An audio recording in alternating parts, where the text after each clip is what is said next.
Tifosi de la Roma Internet Buonasera et bienvenue dans votre podcast Roma Locuta, votre instant audio 100% AS Roma. Ce soir, pour m'accompagner, je suis avec Jimmy alias G25. Salut Jimmy. Salut Rabal, salut Davy, salut Abdel. Également dans ce podcast, Abdel alias le point Galoroso FR sur Twitter. Bonsoir à tous. Et pour nous accompagner, Davy alias 100% Romanista. Bonsoir à tous. Donc, chers auditeurs, un podcast sur le départ de Stéphane El Shaarawy pour le Shanghai Shenhua. Transfert de 18 millions avec un contrat de 45 millions sur 3 ans et un coiffeur rien que pour lui. Et on parlera également aussi de l'arrivée de Paul Lopez qui vient du Betis Séville pour un transfert de 20 millions plus la revente de Sanabria, une revente à 50%. Voilà. Donc messieurs, on va commencer par El Shaarawy. Un départ soudain. On s'y attendait pas parce qu'il avait un petit peu en gros, donc il partait, il acceptait. Puis derrière, il y a eu alors ça a dû fuiter, c'est les journalistes là. Il y a eu de ses propres mots alors qui ont été utilisés, puis qu'apparemment il a signé 2 jours après, c'était pas le cas. Le fait qu'il comptait pas aller là-bas, qu'il avait encore un projet en Europe à réaliser et compagnie. Bon, en fait, 2 jours après, on a appris qu'il partait. Donc voilà, ça n'a jamais existé. Oui. Quand il y a eu l'offre, je pense qu'il a vu les millions arriver. Le mec, il a pas réfléchi. Il a envoyé son agent, ses avocats, et les mecs, vous me signez ça, vous dépêchez. Oui. Ouais, je pense surtout qu'il s'est fait calmer par Petraki suite à sa conférence de presse où il lui a dit d'accord pour te renouveler le contrat, mais pas à tes exigences et sûrement pas en s'alignant sur la Chine. Donc, je réexplique le contexte, c'est que il devait y avoir des négociations entre la Roma et El Shaarawy. Il les a stoppées. Donc ça, c'était en mai. Le joueur, du coup, le Shanghai Shenhua s'est présenté à lui et a proposé donc un contrat faramineux. Il y a eu des négociations qui ont commencé. Ça s'est arrêté. Il nous a annoncé ce que tu as dit, Jimmy, qu'il voulait rester en Europe. Et patati patata. Et du coup, maintenant, ça c'est fait. C'est quand même incroyable, ce choix de carrière. C'est même pas un choix de carrière, je pense, parce que là, c'est un choix personnel. C'est un an de l'Euro. Je sais pas. Pour moi, je pense pas que l'Euro, pour lui, c'est priorité. Moi, pour moi, je vais peut-être choquer les gens qui écoutent, mais pour moi, ce genre de choix, c'est limite faute professionnelle. Quand tu sors de la saison qu'ils viennent de faire, et que tu décides de te barrer en Chine, c'est incompréhensible. En fait, il nous a fait une Ferreira Carrasco. C'est un peu le même délire. C'est le mec qui sort d'une saison pleine et il pète un câble et il part en Chine. Sachant qu'on sait très bien que dans 1 an, il va commencer à pleurer pour revenir. Donc, franchement, ce joueur, je comprendrai jamais sa carrière. Il avait trouvé une régularité, il avait trouvé des bonnes stats. Je sais pas, à un moment donné, d'accord pour l'argent, mais il faut prendre du plaisir. Là, tu vas jouer contre qui, là? Je sais pas, je comprends pas. Davy? C'est financier. Hein. Oui, c'est financier. Je pense, oui, voilà, je sais pas ce qu'en pense Davy, mais à mon avis, pour moi, c'est un choix totalement, c'est financier, quoi. Le mec, là, il assure, c'est triste à dire, mais là, en faisant 3 ans là-bas, ou 2 ans, il va assurer la pérennité sur 2 générations. Il fera même pas 2 ans, il fera même pas 2 ans. 2 ou 3 générations. Dans 6 mois, t'entendras parler de lui, tu verras. Et de son coiffeur. Davy, toi, un avis sur la question? Personnellement, j'étais très surpris. Franchement, je pensais pas qu'il partirait. Apparemment, comme vous avez dit, il y a eu cette offre. Je pense qu'il a attendu ce qu'a dit Petraki pour voir comment allait se positionner la Roma, mais sincèrement, moi, je suis un peu surpris quand même, parce que El Shaarawy, il avait quand même 3,7 millions ou 8 de salaire annuel, donc ce qui fait quand même pas mal, pour dire qu'il aurait pu lui augmenter vu la saison passée. Donc je veux dire, les gars, s'ils en gagnent 5 ou ils en gagnent 12, je sais pas qu'est-ce qu'ils sont plus riches ou moins riches, quoi. Mais surtout, il aurait, comme tu as dit avant, il aurait continué dans un championnat qui compte et il aurait continué sa carrière. Tandis que là, voilà, il part pour les sous, clairement, mais surtout, il va casser sa carrière parce que maintenant, il est au top à 27-28 ans. Et maintenant, il revient dans 2 ans, il a 30 ans. Ouais. Bon, ok, il aura assuré la sécurité matérielle pour toute sa famille sur 50 générations, mais Niveau sportif, ouais, c'est vraiment nul. Et puis en plus, quand on voit toutes les ventes qui se font, tous les cadres qui partent, ça aurait été justement un des cadres qui aurait bien servi bien à Rome pour l'année prochaine. En plus, je le voyais bien, moi, dans le jeu à Fonseca. Bien vif, bien... Ouais, il a un peu le style, ça fait un peu brésilien, un truc. Ouais, c'est ça. Mais ouais, je suis très surpris, très déçu. Bon, voilà, quoi. Apparemment, l'argent qu'auront même les meilleures intentions. Donc, voilà. Et vous aurez remarqué qu'à l'aéroport, on lui a posé une question, on lui a demandé s'il en avait parlé avec le sélectionneur, et il a dit qu'il en avait même pas parlé. Du coup, le mec a fait même une croix sur sa carrière internationale, parce que vous croyez pas que Mancini va l'appeler maintenant qu'il est parti en Chine. Ouais, mais bon, il faut dire aussi que l'équipe d'Italie, c'est le plus autant attractif qu'avant, quoi. C'est pas... Je pense pas que les joueurs, ce soit des... À gauche, il avait une place à prendre. Ah, bien sûr, mais ça, c'est clair. Surtout à gauche, parce qu'il n'était pas gêné par Chiesa de l'autre côté. Quoi. Encore, à droite, tu te dis, bon, il y a Chiesa, ça sera compliqué. Mais à gauche, c'est vrai qu'il y a pas... Enfin, mais disons que, voilà, il est au top de sa carrière, il va revenir dans 2 ans. Voilà, il aura perdu le rythme, il aura perdu beaucoup de choses. Et voilà, bon, bah, c'est toujours la même chose. Il gagne les sous, très bien. C'est un choix. Alors moi, mais vraiment, ouais, déçu, quoi. Vraiment déçu, quoi. Alors, moi, ça me fait penser un peu, peut-être que c'est peut-être pas le même contexte, hein, mais ça me fait penser un peu à un Sébastien Giovinco, qui est très fort, enfin, qui était très fort à la Juventus et qui est parti en MLS. Oui, c'est ça. Ouais, c'est la MLS, ouais, mais dans un club canadien, je crois, non? Oui, voilà, oui, voilà, à Toronto. Et voilà, enfin, pour moi, quand j'ai vu ça, j'ai pensé tout de suite à ce joueur. La seule différence, c'est que Giovinco, je pense que lui, il avait une petite lassitude de l'italien. Je pense que le championnat pour lui était devenu peut-être, je veux pas dire trop facile, mais je veux dire c'est que il avait déjà joué à la Juventus, il avait fait quelque chose pour lui. Il a été champion en plus de ça en Serie A quand même 2 années consécutives. Mais il aurait pu partir en Europe. Giovinco, c'est l'éternel. En fait. Je me souviens de lui à Parme, il avait été exceptionnel. Mais le problème, c'est que voilà, il y avait encore la présence de Del Piero qui... Giovinco, on dit souvent que c'est Del Piero qui l'a tué, dans le sens où son ombre était trop importante sur l'entrejeu de la Juve à l'époque. Du coup, Giovinco, il a jamais su passer le cap. Et après, il faut dire que la MLS est très très différente de la Chine. La MLS, c'est un championnat qui devient de plus en plus attractif, dans le sens où le football américain veut se développer. Tandis que la Chine, c'est vraiment... Enfin, la Chine, il n'y a rien, quoi. C'est pas un pays de foot, la Chine. Oh, Ouais, c'est au début, quoi. Oui, voilà, mais la MLS, c'est quand même autre chose. Voilà, c'est le rêve américain, c'est l'Eldorado. Voilà. Ça fait déjà plusieurs décennies qu'ils ont commencé. C'est différent, ouais, voilà. Je pense aussi que quand tu vas aux États-Unis, la différence, c'est que tu vas aussi épouser un petit peu un style de vie. Voilà. Il y a un conformisme qui fait un peu les rêves américains, mais qui fait que c'est dans le style de vie. T'es à 2 heures de Washington, t'es à 3 heures de Miami, la Floride, t'es à 5 heures de Las Vegas en avion, il y a des aéroports partout. Voilà. Et d'ailleurs, Giovinco, à Toronto, il a fait c'est honorable, ce qu'il a fait, hein. Il a joué 140 matchs, il a marqué 80 buts pour un milieu offensif. Ah oui, très beau joueur, très beau joueur. Du palmarès, mais c'est vrai que, voilà, il a eu énormément de passes décisives. Enfin, il était hyper prolifique quand même avec Toronto.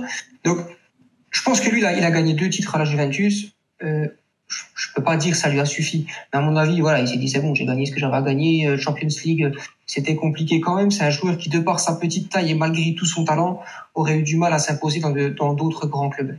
D'ailleurs, il s'est pas imposé non plus à la Juventus, ça se le dit. Mais il aurait eu du mal, je pense, à s'imposer. C'est un grand joueur de petit club. Ouais, c'est mental. Giovinco, c'est mental. C'était aussi peut-être mental, ouais, c'est peut-être lié aussi. El Shaarawy, c'est différent. El Shaarawy, il était à la rue totale.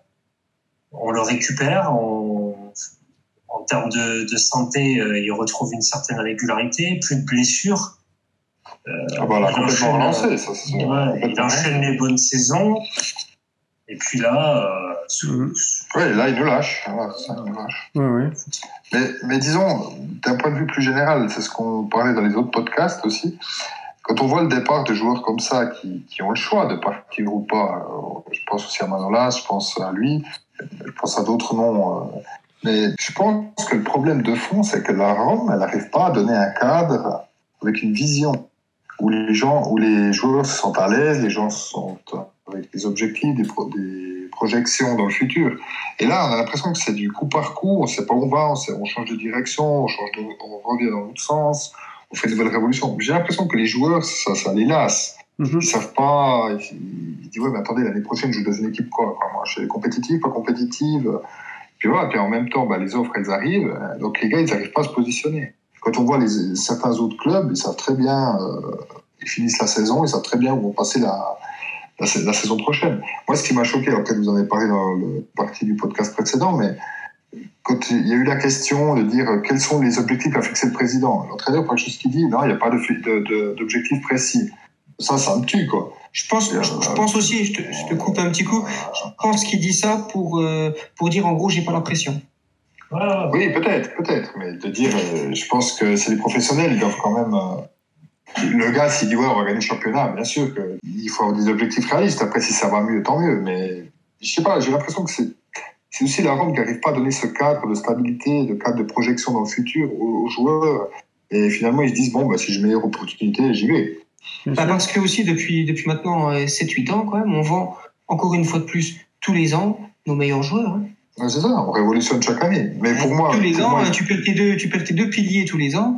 Forcément, au bout d'un moment donné, les autres joueurs, dès qu'ils ont un petit peu le niveau un petit peu plus élevé, ils disent attends, ils se sont tous barrés, moi je vais pas rester ici comme un clan. Complètement. Il y a pas de titre. Mais si on regarde bien, il y a eu les deux. La saison entière de Spalletti qui a été vraiment une saison incroyable, compétitive, et que d'ailleurs on aurait même dû gagner le championnat. Ensuite, il y a eu cette chevauchée en Ligue des Champions, on est arrivé en demi-finale, je ne dis pas par hasard, mais disons, ça a été quelque chose de grandiose. Mais à part ça, sur les 8 ans, il n'y a vraiment pas grand-chose il y a vraiment pas grand-chose à retenir. Donc finalement, c'est aussi une stratégie qui ne fonctionne pas. On en parlait la saison passée, dans le podcast passé. Si on prend l'exemple de Tottenham, au mercato estival l'année passée, ils n'ont fait aucune vente, aucun achat. Ils sont arrivés en finale de la Ligue des Champions, ils arrivent 4e en championnat. Voilà, je sais pas, est-ce que c'est un exemple? Mais bon, Tottenham peut se permettre de ne pas vendre les droits TV.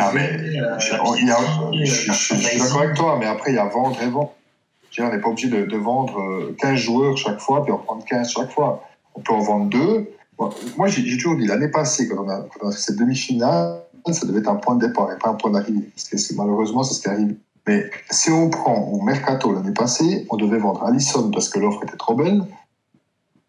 Avec ses sous, plus les sous de la Champions League, on devait acheter un nouveau gardien, un terzino et un attaquant. Et on avait une équipe monstre.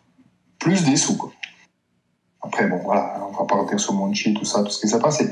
Mais pour dire, il n'y a pas besoin de révolutionner l'équipe, et l'équipe, elle est là. Après, c'est ce qu'on fait. On est là pour. Apparemment, avec cette gestion, on n'est pas là pour faire des titres, on est là pour faire des sous. Voilà. Ça, c'est clair. Hein. De toute façon, c'est un format capitaliste. Et à 100%. Ça sera comme ça tant qu'il n'y aura pas le stade. Le problème, c'est que le stade, pour le moment, on n'a pas de. Enfin, ils ne savent pas comment faire construire le stade. Il ne se fera pas pour l'instant. Sincèrement, moi je vous dis qu'on est plus proche d'une vente du club que de construire ce stade. Hein. Je pense aussi, je te rejoins, totalement. Le mec, il a mis 150 millions dans tout ce qui est frais pour la constitution du dossier, et tout ça, et rien n'aboutit. Donc le mec, à un moment donné, il faut bien qu'il récupère. Et malgré ça, malgré toutes les ventes, il n'a pas touché 1 euro. Donc à un moment donné, le problème à la Roma, il est structurel en fait.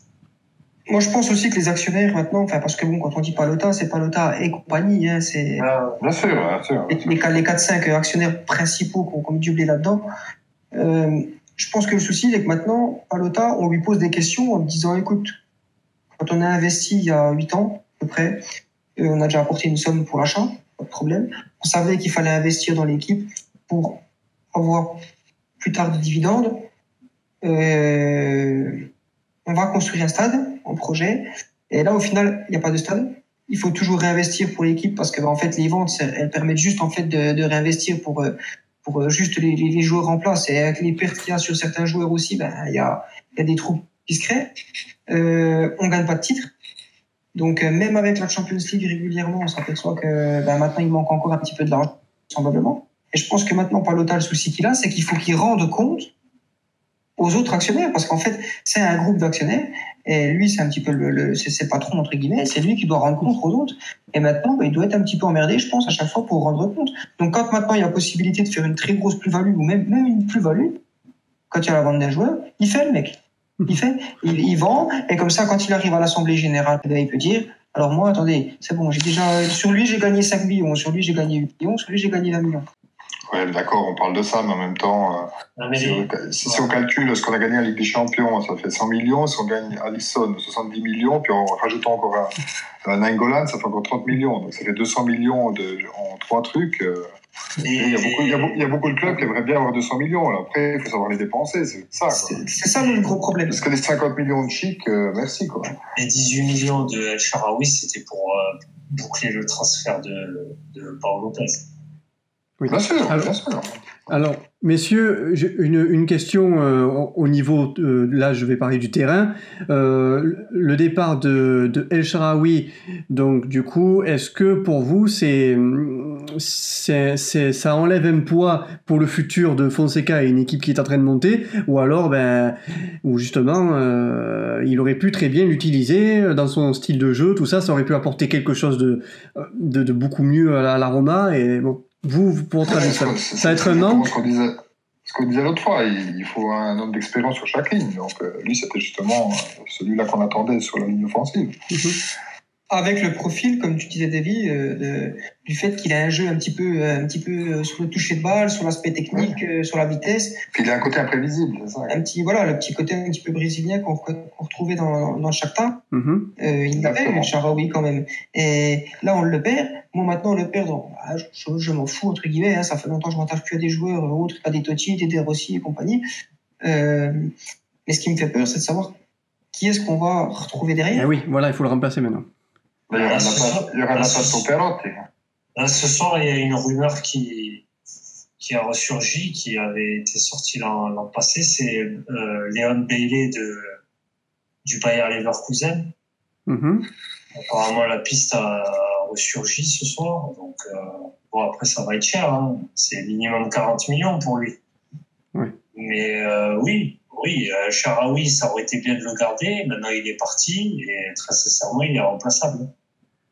Complètement. Je pense que Perotti, il jouera bien si on le garde. Oui. Non blessé. Oui, je pense que si, par contre, si on compte sur Perotti titulaire, là, on part avec attention quand même, parce que sinon, faut redimensionner nos objectifs. Non, ou alors Kluivert à gauche. Ouais, c'est ça. Et là, il faut qu'il franchisse un cap, le mec. Quand il joue, il faut qu'il lève la tête. Il a le talent, mais sans utilisé. Après, il est jeune. Hein. Mais justement, Perotti, ça serait celui-là sur le banc. Et puis après, on a Kluivert devant ou un autre. Mais je pense que Perotti, il peut quand même apporter. Il est très technique et puis il a de l'expérience. Mais c'est sûr que c'est pas sur lui qu'il faut tout miser pour une saison. Ça, on est d'accord. Moi, je pense que Perotti va servir de monnaie d'échange probablement dans l'arrivée d'un défenseur. Je le vois comme ça. C'est probable, c'est très probable. Surtout pour le Turin. Donc, si on peut endormir le Torino avec Perotti, pourquoi pas. Très bien, messieurs. Là, nous venons de parler de El Shaarawy, donc qui est parti pour la Chine. Mais aujourd'hui, on a eu droit à une arrivée. Il a passé la visite médicale. C'est Pau Lopez qui est arrivé du Betis Séville, gardien. Il vient pour être titulaire, à mon avis, je pense. Voilà, votre avis sur ce gardien? Ce prix-là, s'il vient pas pour être titulaire, il y a un souci. C'est quand même, juste pour rappeler le chiffre, hein, c'est quand même le 8e gardien le plus cher de l'histoire. Donc on est sur un transfert de 20 millions. C'est vrai qu'Alisson, 20 millions. Voilà, ça le positionne quand même dans un. Alisson, on l'a pour et demi, je crois. 3 millions, je crois.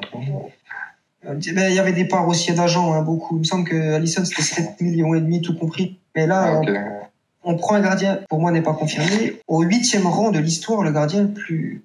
Alors, je le connais pas suffisamment, je suis un petit peu le Betis Séville, mais moi, en tout cas, il m'a pas marqué. J'ai regardé des matchs de Liga espagnole, il m'a pas marqué. Il est pas sorti du lot en me disant, putain, celui-là, s'il était chez nous. Donc, mais après, je connais pas plus que ça. Alors là, bon, apparemment, sur Twitter, le peu de fans du Betis, ça les arrange pas hein, que de voir ce joueur partir. Davy. Ça, je m'imagine bien. Mais en tout cas, moi, j'ai vu plusieurs matchs du Betis. Je l'ai vu. Mais alors, encore une fois, hein, peut-être je suis tombé sur les bons matchs, mais moi, il m'a fait quand même une grosse impression.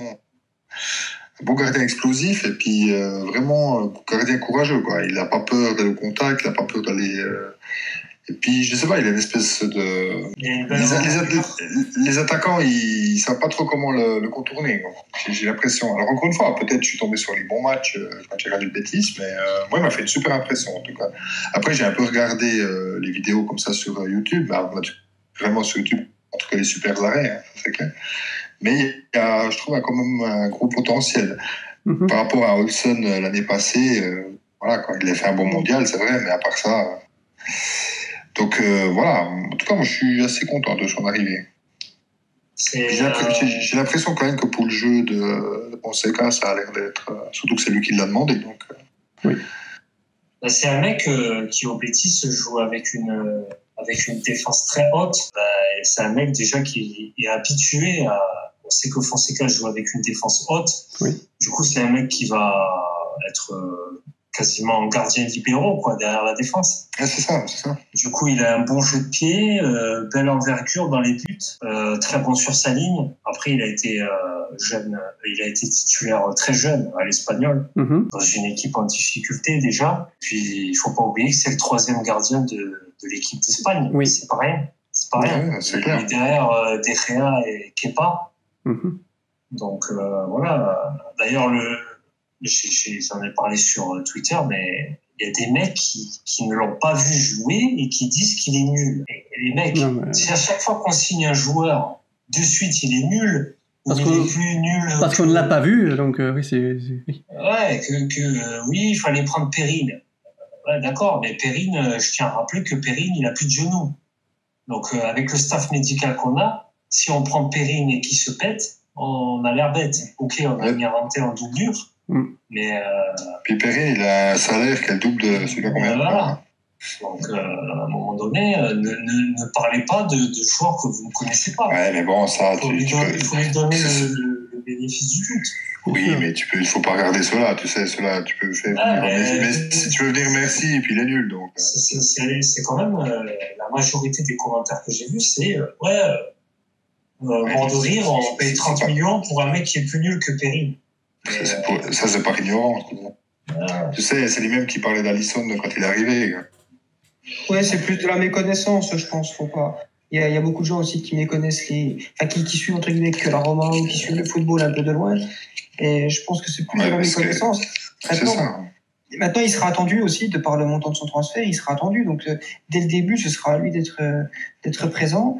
Ce sera à lui de s'imposer vraiment aussi, parce qu'Olsen devrait partir, mais bon, ce sera à lui de vraiment imposer son... Bon, Fazio parle espagnol. Donc, si Fazio reste, déjà, ça fera une facilité. Il y aura...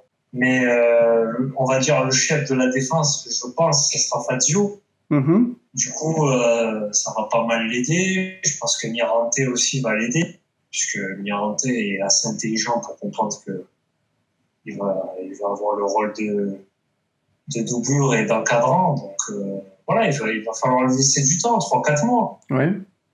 Après, si je pense qu'il va s'adapter rapidement, de ce que j'ai vu de lui, pour le suivre depuis l'époque de l'Espagnol. Voilà, c'est comme a dit Davy, c'est un gars qui a pas peur. On le voit dans ses sorties, on le voit dans... moi, j'étais très impressionné là, sur cette sortie, dans les pieds... Il a l'envergure, quoi. Donc, messieurs, on vient de signer Paul Lopez. Du coup, ce qui signifie que Mirante ne serait donc pas forcément titulaire la saison qui va arriver.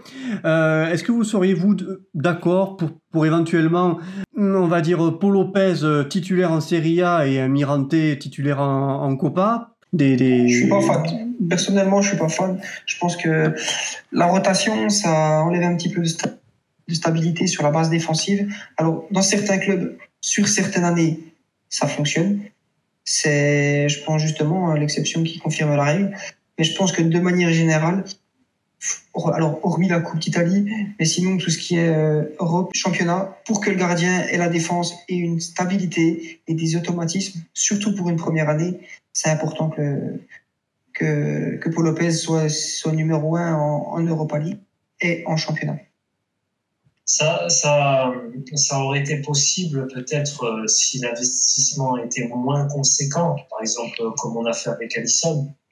C'est-à-dire qu'il a alterné avec Chesney. Chesney jouait en championnat et Alisson, la première année, jouait en Coupe d'Italie, en Europa League. Mm-hmm. Mais là, comme un Areola avec un Buffon, par exemple, au PSG.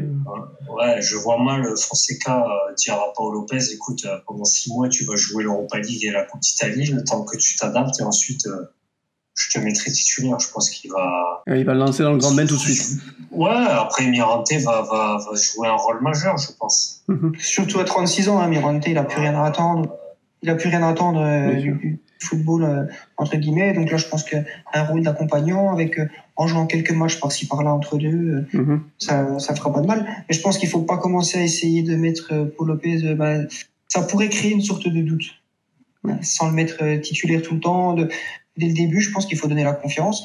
Et surtout un gardien, c'est la confiance qui fait une bonne partie des résultats, quand même, au-delà du talent.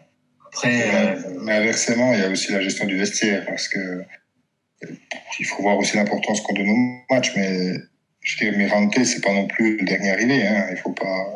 Ce que je veux dire par là, c'est que si on fait jouer tout le temps les mêmes, il y en a qui comptent sur le banc aussi. Gestion de vestiaire de l'entraîneur. Là, je parle pour le poste de gardien. Oui, après, le reste, je te confirme.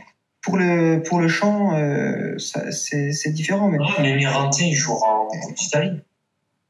Je pense aussi. Oui, voilà, c'est ce que vous avez demandé. Ce que je dis, c'est qu'une saison, elle est longue et il y a pas mal de choses à gérer. Donc, on peut avoir, je ne souhaite vraiment pas, pour Lopez, le deuxième match, il se fait mal, il est 3 mois dehors. Il faut bien que les autres suivent. Mais en même temps, il peut être aussi super titulaire fixe. Mais en même temps, les autres derrière, ils ne sont pas là, ils ont aussi envie de jouer. Donc, après, il faut mélanger la chèvre et le chou, comme d'habitude. Mais après, sur le poste de gardien, je pense qu'on n'a pas d'inquiétude à avoir.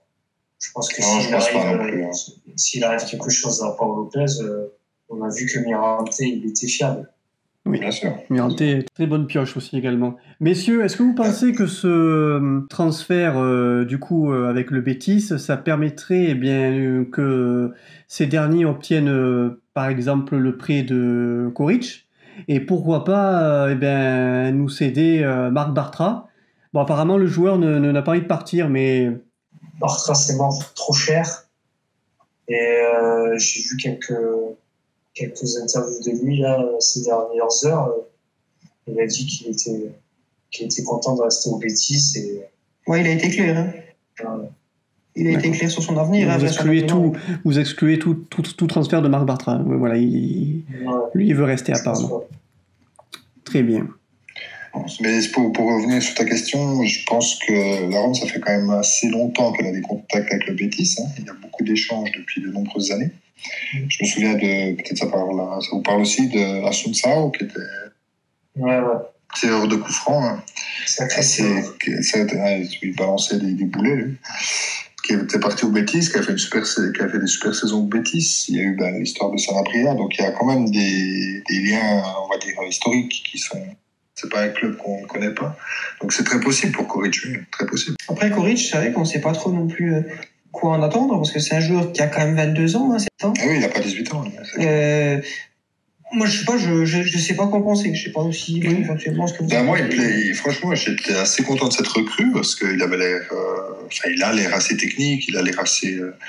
Mais vraiment, cette mauvaise gestion entre Monchi et puis Di Francesco l'année passée, soit on le fait jouer, soit on le prête. Mais là, il est sur le banc, il fait rien. Il est rentré 2 fois, 20 minutes à la fin du match, 10 minutes à la fin du match à chaque fois qu'on perdait. Donc super pour la motivation, le gars. Et sinon, on n'en fait rien. Donc, autant qu'il aille dans un club peut-être un peu moins renommé, un peu moins fort, à l'étranger pour faire une saison, et après il revient. Mais là, on n'en fait rien du tout. Moi, personnellement, Koric, j'avais lu une interview de Di Francesco qui disait à l'époque qu'il n'était pas prêt physiquement pour pour la Serie A. L'idée de Di Francesco à l'époque, c'était de le prêter à notre club de Serie A. Je pense que c'était ça qu'il fallait faire. Par exemple, le prêter à Sassuolo pendant 2 saisons, qu'il s'aguerrisse. Et ensuite le récupérer pour le faire jouer Regista ou éventuellement numéro 10. Mais bon, malheureusement, ça s'est pas fait. Du coup, je sais pas si le prêter dans un autre club, dans un autre championnat, ça va forcément l'aider. Mais je dis pas forcément au Betis, mais en tout cas, qu'il ait du temps de jeu, quoi. Parce que, attention, au Betis, il va être pareil, hein. Il y a Canales, il y a Lo Celso. Déjà, au niveau de ces 2 postes, c'est bouché pour lui. Bien sûr. Ouais, c'est un recrutement un petit peu bizarre, quoi. Ça fait partie de l'année dernière. Donc maintenant, on se retrouve avec ce joueur sur les bras et on ne sait pas trop comment ni où le placer. C'est sûr que si on pouvait l'échanger avec quelques millions contre Bartra, ça serait pour moi intéressant, en tout cas plus intéressant que pour le moment. T'as que Fazio puis Marcano quand même à l'heure actuelle dans l'axe.